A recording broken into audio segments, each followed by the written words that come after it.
Welcome back to the Metabolic Revolution podcast. I'm Dr. Steve Presciutti, and today we're picking up exactly where we left off 2 weeks ago, in the middle of a 3-part series that is going to fundamentally change how you think about autoimmune disease. If you have not listened to Part 1, Episode 10, please go listen to that first, because everything we're doing today rests on the foundation we laid there. We established that your immune system is not malfunctioning, that it is not attacking healthy tissue, that it is in fact doing exactly what it is supposed to do, cleaning up cellular debris that is accumulated because your cells are starving for energy. We laid out the work of William Koch, Polly Matzinger, and Jamie Cunliffe, 3 researchers who saw through the self versus non-self illusion long before mainstream medicine caught up. And we framed the entire model in one sentence that I want you to hold on to today. Energy fails first, structure deteriorates second, immunity responds third. Now today we get into the diet, and I have to warn you, because this is going to make some people uncomfortable.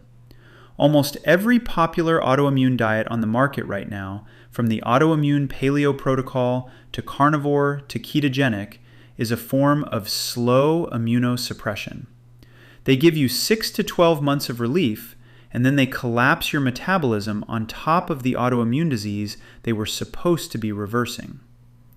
Quick reminder before we get into this podcast is educational content only, not medical advice. Always consult with your healthcare provider before making changes to your medications or treatment plan, especially if you are currently on immunosuppressants, biologics, or thyroid medication. This is Season 2, Episode 11, Part 2 of our 3-part autoimmune series. Today is the diet episode, and I am going to deliver the most counterintuitive finding from our entire research process, which is that fish oil, the supplement universally recommended for autoimmune disease by mainstream doctors and functional medicine practitioners alike, may be the single worst thing an autoimmune patient can put in their body. I'm going to walk you through the bioenergetic plate, which is going to look like the opposite of every autoimmune diet you have ever been told to follow.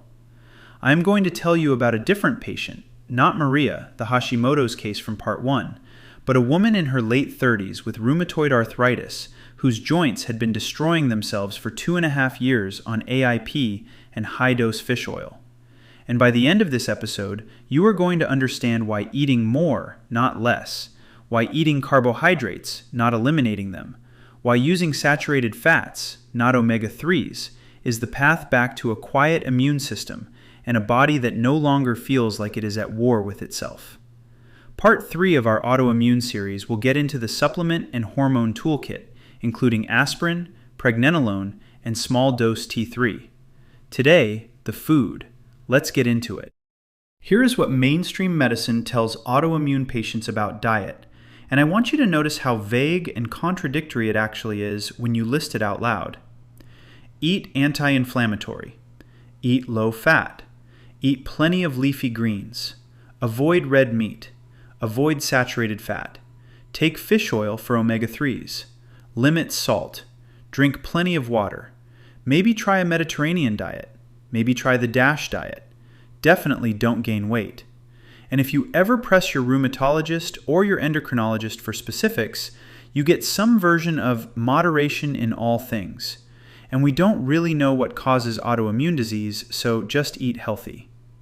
That is not a diet. That is a shrug dressed up as nutrition advice. So patients, desperate, well-read, and tired of being failed, walk straight into the arms of functional medicine, which at least sounds like it has a plan. The functional medicine playbook for autoimmune disease is more aggressive. Strict autoimmune paleo, AIP, where you eliminate gluten, dairy, eggs, nightshades, legumes, grains, nuts, seeds, alcohol, sugar, and any food that has ever made anyone feel bad. Or full carnivore, eating nothing but meat and salt and water. Or ketogenic, where you push carbohydrates below 20 grams a day and burn fat for fuel. And I have to be fair here because these diets do work in the short term. Patients on AIP often see real symptom reduction in the first 6 months. Carnivore people will tell you their joint pain disappeared in 3 weeks.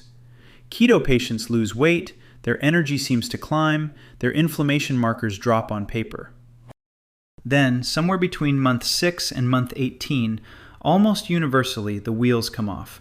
The symptom relief plateaus, then reverses. Hair starts thinning. The patient gets cold. Their morning temperature drops below 97 degrees.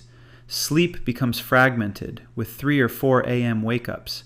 Anxiety creeps in, sometimes for the first time in their adult life. Periods become irregular for women. Libido tanks for men. New autoimmune symptoms can actually emerge. Joint pain in someone who only had Hashimoto's. Skin issues in someone who only had ulcerative colitis. And the practitioners who put them on these diets respond with the same prescription every time, which is more restriction. Eliminate more foods. Try carnivore if AIP failed. Try carnivore keto if regular carnivore failed. Try a fasting protocol on top of carnivore keto. The patient narrows their food list down to beef and salt and feels like death, but is told they just need to push through the adaptation. They never adapt, because what they are interpreting as adaptation failure is in fact the predictable, mechanistically obvious collapse of a metabolism that has been deprived of carbohydrates, deprived of calories, and flooded with stress hormones for too long. And here is the punchline. The exact same mechanism that drives that collapse is the mechanism that was driving their autoimmune disease in the first place. Cortisol elevation, thyroid suppression, the Th1 to Th2 shift we covered last episode. AIP, carnivore, and keto are not curing autoimmunity. They are temporarily suppressing inflammation by activating the cortisol cascade. And that cortisol cascade is the same one that breaks the body down further. They are slow immunosuppressants dressed up as natural healing. But here is the diet they are not telling you about. And here is why fish oil might be the single most destructive supplement an autoimmune patient can take. Let me walk you through what fish oil actually does in your body, because once you see this, you will never look at that bottle of capsules in your medicine cabinet the same way again. The mainstream story is that omega-3 fatty acids are anti-inflammatory, that they balance the omega-6 to omega-3 ratio, that they protect your heart and your joints and your brain, and that every autoimmune patient should be on a high-dose fish oil supplement. None of this is wrong because the people saying it are stupid. They are saying it because they are looking at one short-term marker, inflammatory cytokines, and they are missing the much larger biochemical story. Start with the basic chemistry, because chemistry does not lie. Omega-3 fatty acids contain 5 to 6 double bonds in their molecular structure. Omega-6 fats have 2. Saturated fats, the ones mainstream demonizes, have 0. Every double bond is a site of chemical instability, a place where oxygen can attack and rip the molecule apart. The more double bonds, the more unstable the fat. So omega-3s are not just a little more unstable than saturated fats, they are dramatically more unstable. They are the most oxidation-prone fats you can put into a warm, oxygenated, metabolically active human body. And this is not theoretical. When you swallow those fish oil capsules, the omega-3s are absorbed and they get incorporated into your cell membranes, particularly into the membranes of your mitochondria. And in those warm tissues, they undergo lipid peroxidation, generating massive quantities of free radicals and toxic breakdown products like malondialdehyde, MDA, which is the same compound elevated in alcoholics and people with severe oxidative stress. Now follow the consequence. Inside every cell in your body are hundreds to thousands of mitochondria, the organelles that take glucose and oxygen and turn them into ATP, the energy currency that runs every cellular process you have. The inner membrane of those mitochondria is studded with a unique phospholipid called cardiolipin, which holds the entire respiratory machinery together and stabilizes the enzymes of the electron transport chain. When you load your diet with high-dose omega-3s, those omega-3s physically replace the saturated and monounsaturated fats in cardiolipin and in the surrounding membrane. The cardiolipin becomes peroxidized. The mitochondrial membrane becomes leaky and disorganized. And the respiratory enzymes, complex 1, complex 4, complex 5 become directly inhibited. Peroxidized cardiolipin from fish oil actively inactivates cytochrome oxidase, which is the terminal enzyme in the entire electron transport chain. The literature on this is unambiguous. DHA directly lowers the activities of multiple respiratory complexes. The mitochondria can no longer produce ATP efficiently. Electrons leak from the broken machinery and generate even more reactive oxygen species, which damage even more membranes, which kills even more mitochondria. The patient's cellular energy production craters. Now connect this back to part 1. Autoimmunity is, at its root, a crisis of cellular energy. The immune system is responding to damaged tissue that resulted from energy failure. Fish oil makes that energy failure dramatically worse, while suppressing the immune system's ability to actually clean up the resulting wreckage. It gets worse, and this is where it becomes specifically catastrophic for autoimmune patients. Omega-3 fatty acids directly block the active thyroid hormone T3 from binding to its nuclear receptors, both TR-alpha and TR-beta. This is documented in the literature. And shockingly, omega-3s block T3 at the receptor level even more strongly than omega-6s do. So fish oil is not just damaging mitochondria, it is paralyzing the very hormone T3 that you need to produce ATP in the first place. For a Hashimoto's patient, this is a double catastrophe. The thyroid gland is already compromised, struggling to make hormone under estrogen and cortisol pressure, and now you are blocking the little hormone you have from doing its job at the receptor. T3 receptor blockade, mitochondrial inactivation, cardiolipin damage, lipid peroxidation, paralyzed electron transport chain. These are not minor side effects. This is biochemical sabotage. And then there is the immune piece itself. The scientific literature uses the phrase immunosuppressive rather than immunomodulatory to describe what omega-3s actually do. DHA and EPA suppress leukocyte chemotaxis, suppress antigen presentation, suppress T lymphocyte function, and physically damage the thymus gland, the master organ of immune education. Fish oil was used historically as part of immunosuppressive protocols to prevent rejection of organ transplants. Read that sentence again. The thing your doctor is telling you to take to calm your immune system is the same class of compound used to prevent your immune system from rejecting a foreign kidney. That is not anti-inflammatory. That is immune paralysis. And as Haidut put it, suppressing inflammation without addressing the underlying cellular damage is like unplugging the smoke detector to stop it from beeping while your house burns down. The autoimmune patient on high-dose fish oil feels temporarily better because their immune system is too suppressed to mount a cleanup response, while the underlying mitochondrial damage accelerates underneath the surface. Let me tell you about Lauren. She was 38 years old when she came to see me, a graphic designer, a mother of 3, and she had been carrying a rheumatoid arthritis diagnosis for almost 3 years. Her rheumatoid factor at diagnosis had been 92, which is high, and her anti-CCP antibodies, the more specific marker for RA, had been over 200. By the time she walked into my office, she had been on the autoimmune paleo protocol for 2.5 years, plus 3 grams of high-dose pharmaceutical-grade fish oil daily, plus turmeric, plus a low-dose biologic her rheumatologist had added when AIP alone had stopped working. Her morning hands were so swollen and stiff that her husband had to open the jars in the kitchen for her. She could no longer wear her wedding ring. Her morning body temperature was 96.3 degrees, her resting pulse was 54, and her hair, which used to be thick and dark, had thinned dramatically over the last year. She had lost 22 pounds on AIP, which she initially thought was a win, but she was now slipping below her healthy weight, and her periods had become irregular for the first time since adolescence. Her labs told the story. Her inflammatory markers, CRP and ESR, looked decent on paper because the fish oil and the biologic were holding them down, but her free T3 was at the bottom of the range, her reverse T3 was elevated, and her morning cortisol was above the high end of the lab's reference. Her own functional medicine practitioner kept telling her to be more strict, eliminate more foods, increase the fish oil to 4 grams, try carnivore. What I told her was the opposite of everything she had been told for the previous 2.5 years.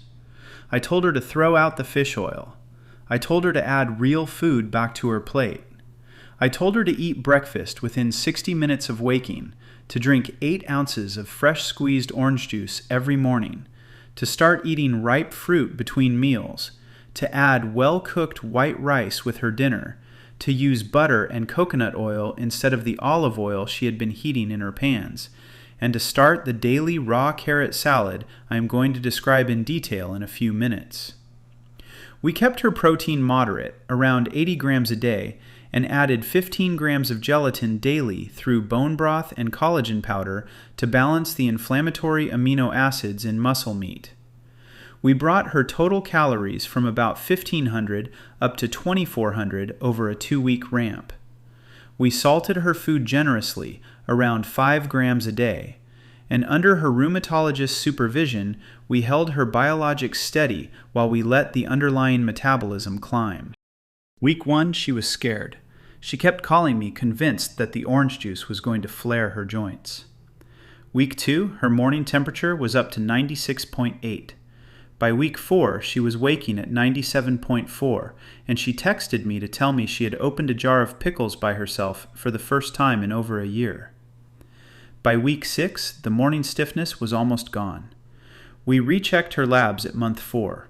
Her rheumatoid factor had dropped from 92 to 48. Her anti-CCP had dropped from 200 to 110.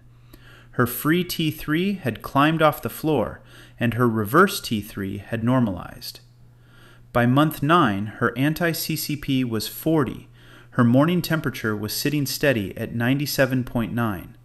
Her wedding ring fit again, and she was back at her healthy weight with regular cycles. The diet that had been hurting her for 2.5 years became the diet that healed her, and the change was nothing exotic.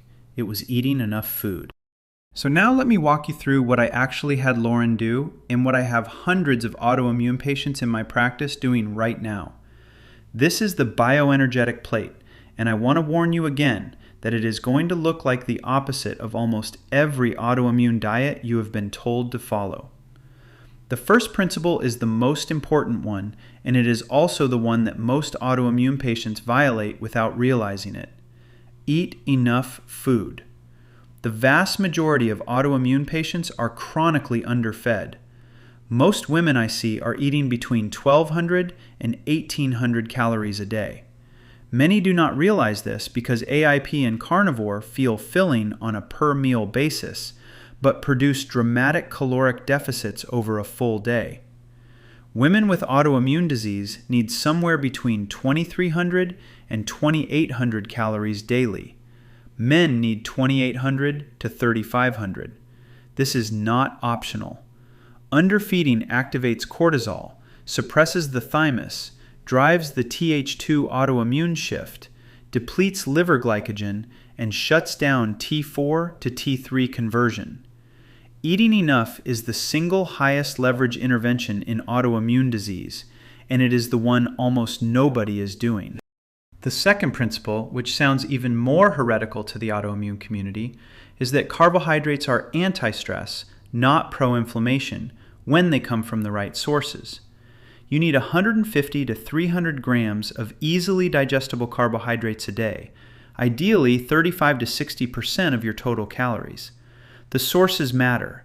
Ripe fruit is the best because it brings vitamin C, polyphenols, potassium, and easily digested sugars without the rough fiber load that grains carry.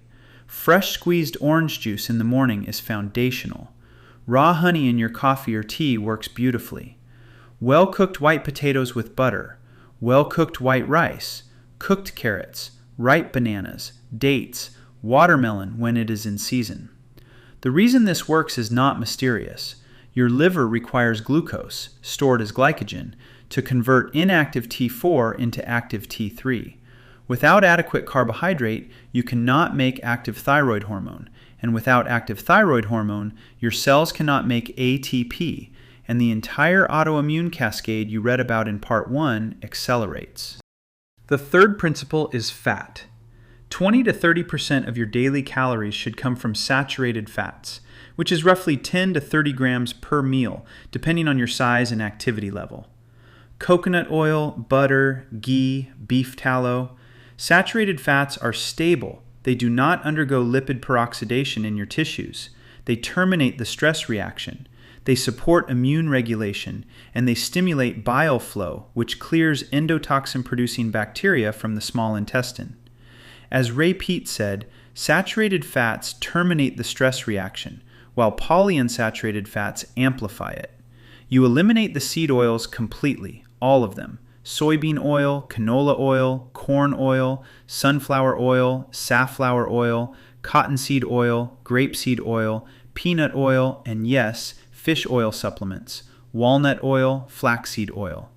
Read the labels of every prepared food in your house, because seed oils hide in salad dressings, in mayonnaise, in nut butters, in restaurant food, in granola, in protein bars, in commercial baked goods, in non-dairy creamers, in chicken raised on soybean-based feed. The fourth principle is moderate, not high, protein. Most autoimmune patients have been pushed onto high-protein diets, which is a mistake. You want 0.6 to 0.8 grams of protein per pound of body weight daily. For a 130-pound woman, that is around 80 to 100 grams. Prioritize dairy if tolerated, eggs, shellfish, gelatinous cuts of beef and lamb, and ruminant meats over chicken.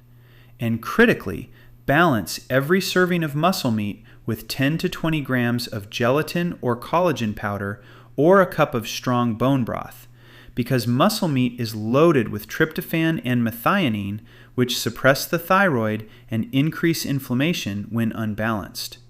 For patients with severe autoimmune flare-ups, gelatin doses up to 100 grams per day can be used safely and dramatically reduce systemic inflammation. The fifth principle, and this is one we already established back in episode 8, is salt. 3 to 6 grams of high-quality salt daily, which is roughly 1.5 to 3 teaspoons. Salt lowers adrenaline, lowers serotonin, lowers aldosterone, and actively turns off the stress response. Restricting salt activates the same RAAS cascade that drives blood pressure up and pushes your immune system further into the autoimmune profile. The sixth principle is the daily raw carrot salad, and this is a non-negotiable in my practice for any autoimmune patient. The recipe is simple, and it is meant to stay simple. You take 1 medium raw carrot, you shred it lengthwise on a coarse grater so the fibers stay long, you toss it with about a teaspoon of coconut oil and a teaspoon of apple cider vinegar or white vinegar, a generous pinch of high-quality salt, and you eat it once a day between meals, ideally between lunch and dinner. The mechanism is mechanical and elegant. The unique fiber structure of raw carrot physically binds bacterial endotoxin in the gut and binds excess estrogen that has been recycled back into circulation through the enterohepatic loop. And it carries both of those out of the body through the stool before they can damage your mitochondria or shift your immune system. We just spent an entire episode on endotoxin in Season 2, Episode 9, and the carrot salad is the single most concrete daily intervention against. The seventh principle is meal frequency and timing. Eat within 30 to 60 minutes of waking every single day, no exceptions, because the morning cortisol surge will keep climbing if you do not feed it. Eat balanced meals or snacks every 3 to 4 hours throughout the day to prevent blood sugar drops that would otherwise trigger adrenaline. This is anti-stress eating. It is the opposite of intermittent fasting, which is exactly the point, because every hour you spend in a fasted state is an hour your stress hormones are climbing and your thymus is being broken down for fuel. Why does this opposite of mainstream approach actually work? Because every component of it lowers stress hormones, raises cellular energy production, and gives your immune system the conditions it needs to finish its cleanup job and stand down. Ray Peat said it in one sentence: energy and structure are interdependent at every level. Restore the energy, and the structural breakdown stops. Stop the structural breakdown, and the immune cleanup quiets on its own. So here is what I want you to actually do this week. And I am going to be specific because vague advice gets you nowhere with autoimmune disease. The first move, and this is the most important single change you can make, is to stop your fish oil today. Not next week, today. Throw the bottle out, or better, take it back to whoever sold it to you. Do not finish the bottle because it was expensive. The cost of finishing it in destroyed mitochondria and blocked T3 receptors is far higher than what you paid for it. The second move is to stop seed oils completely, and that means going through your kitchen and your fridge and reading every label. Anything with canola oil, soybean oil, corn oil, sunflower oil, safflower oil, cottonseed oil, grapeseed oil, or generic vegetable oil goes in the trash. Replace your cooking fats with butter, ghee, coconut oil, and beef tallow. Replace your salad dressings with olive oil and vinegar made at home. The third move, and this one is going to be the hardest psychologically, is that if you have been on AIP, carnivore, or keto for more than 12 months, you need to start unwinding it gradually with food reintroduction. Add ripe fruit first, then well-cooked root vegetables, then white rice, then dairy if tolerated.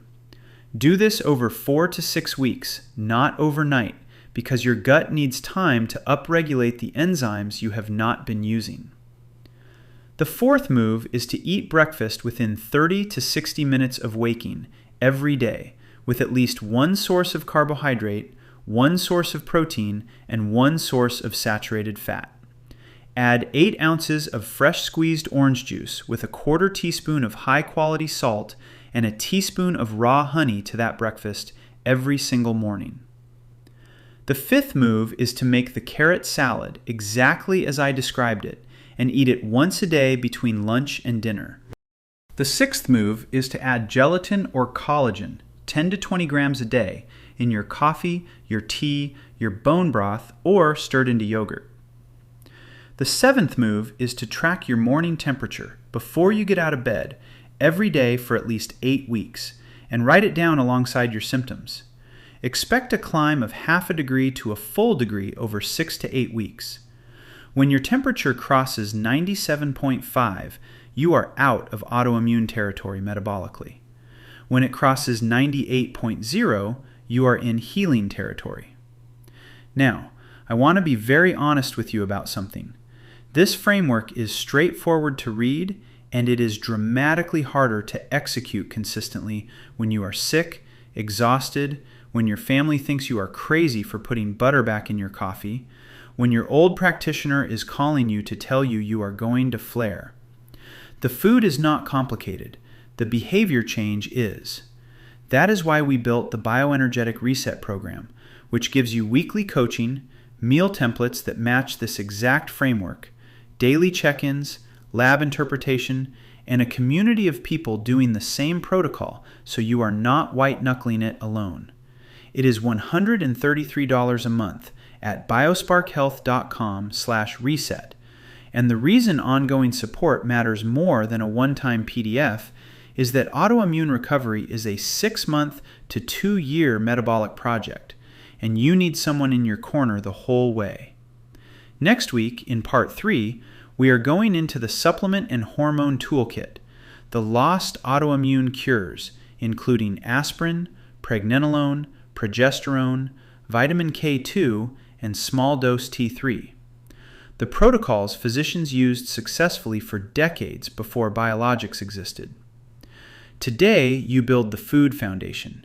Without the food, no supplement protocol works. Let me get to the questions I get most often when I lay this framework out for someone for the first time. The most common one, by a wide margin, is some version of this. I've been on carnivore for 18 months and I feel great. My joint pain is gone, my energy is good. Why on earth would I stop?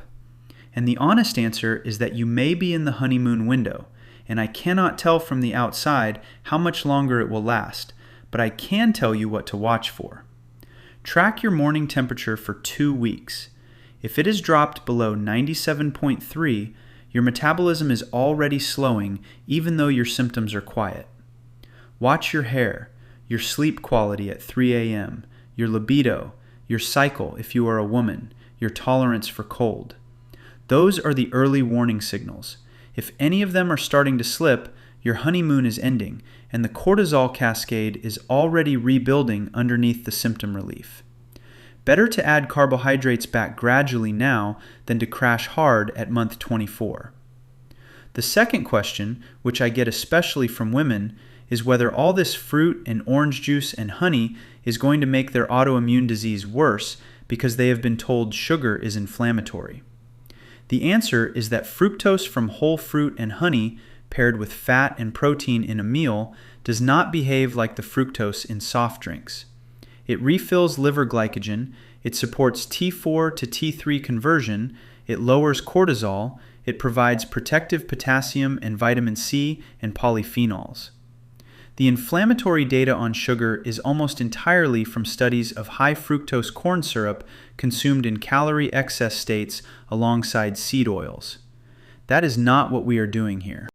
The third question is about omega-3s from food: fish, walnuts, flaxseed. Should you avoid those completely as well? The short answer is no. You do not need to be obsessive about a couple of servings of wild salmon a week or the trace omega-3s in your eggs. The problem is concentrated, high-dose supplementation, where you are forcing grams per day of pure DHA and EPA into your system. Dietary omega-3s in normal food quantities are not the issue. Fish oil capsules at therapeutic doses absolutely are. The fourth question I get, especially from people who have been doing this work for a while, is whether they can do this approach if they have SIBO. The answer is yes, and in most cases, the bioenergetic plate actually resolves SIBO over time because adequate carbohydrate restores stomach acid, adequate saturated fat stimulates bile flow, the carrot salad binds endotoxin daily, and the improved metabolism rebuilds the gut barrier from the inside. You may need to start with cooked fruit instead of raw, white rice instead of potatoes, and ramp slowly, but you do not have to stay on a low FODMAP, no fruit, no starch diet forever. That is a starvation diet for your microbiome. The last question I get every time is how long until I see joint pain reduction, antibody titer drops, energy return. The honest timeline is that morning temperature usually starts climbing within 2 to 4 weeks. Joint pain and morning stiffness usually drop noticeably by week 4 to 6.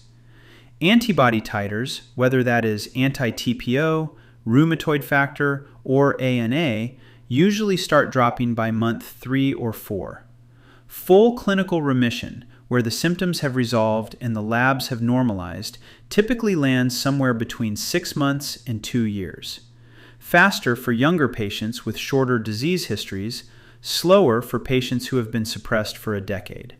Here's what I want you to walk away from this episode understanding. You are not making yourself worse by eating. You are healing yourself by eating. The single most counterintuitive truth in autoimmune medicine right now is that the patients who recover are the ones who eat enough, not the ones who eat the least. And the patients who deteriorate are the ones who keep narrowing their food list under the impression that the next elimination will be the magic one. There is no magic elimination. There is only metabolic restoration. Fish oil is not your friend, and I know that flies in the face of everything you have been told for the last 20 years. The chemistry of those 5 and 6 double bonds, the cardiolipin damage, the T3 receptor blockade, the immunosuppression, the historical use as anti-rejection therapy in transplant patients, all of it tells the same story. Stop the supplement. Saturated fats are not your enemy. They are stable, they support your mitochondria, they terminate the stress response, they let your thyroid do its job. Carbohydrates from fruit and honey and rice are not pro-inflammatory. They are anti-stress, anti-cortisol, pro-thyroid, pro-energy. Salt is not killing you. Salt restriction is. Eating enough is medical, not optional. The carrot salad is a cheap, daily mechanical defense against the endotoxin and estrogen load that is accelerating your autoimmune disease, and it costs you about 30 cents a day. Here is your specific challenge for tomorrow. Tomorrow morning, within 60 minutes of waking up, you are going to eat a real breakfast. 3 eggs cooked in butter, 8 ounces of fresh squeezed orange juice with a 1/4 teaspoon of salt and a teaspoon of raw honey, and a piece of ripe fruit. That is it. That single act, repeated every morning for the next 8 weeks, while you remove fish oil and seed oils and add the carrot salad in the afternoon, will change your morning temperature, your energy, your sleep, and over time, your antibody titers more than any elimination diet you have tried. Next episode, episode 12, is The Lost Autoimmune Cures, where we are going deep into the supplement and hormone toolkit physicians used successfully for decades before biologics existed. We are going to talk about why 2 adult aspirins a day was a standard rheumatoid arthritis protocol in the 1960s and why it still works. Why pregnenolone at 30 to 50 milligrams a day is one of the most underused interventions in autoimmune medicine. Why progesterone is the ultimate anti-stress, anti-estrogen counterweight. And why small dose T3, done correctly, can shorten an autoimmune recovery by a year or more. The diet you built today is the foundation. The toolkit next episode is what builds on top of it. If you want full coaching support to apply everything we are covering in this series, the Bioenergetic Reset program at biosparkhealth.com/reset is $133 a month, and it is the structured path through this material with weekly check-ins. Everything discussed today is educational information only. Work with a healthcare provider who understands metabolic health before making any changes to your treatment plan, especially if you are currently on immunosuppressants, biologics, or thyroid medication. You are not making your autoimmune disease worse by eating real food. You are making yourself well. The revolution continues. You came to the right place. Let's talk.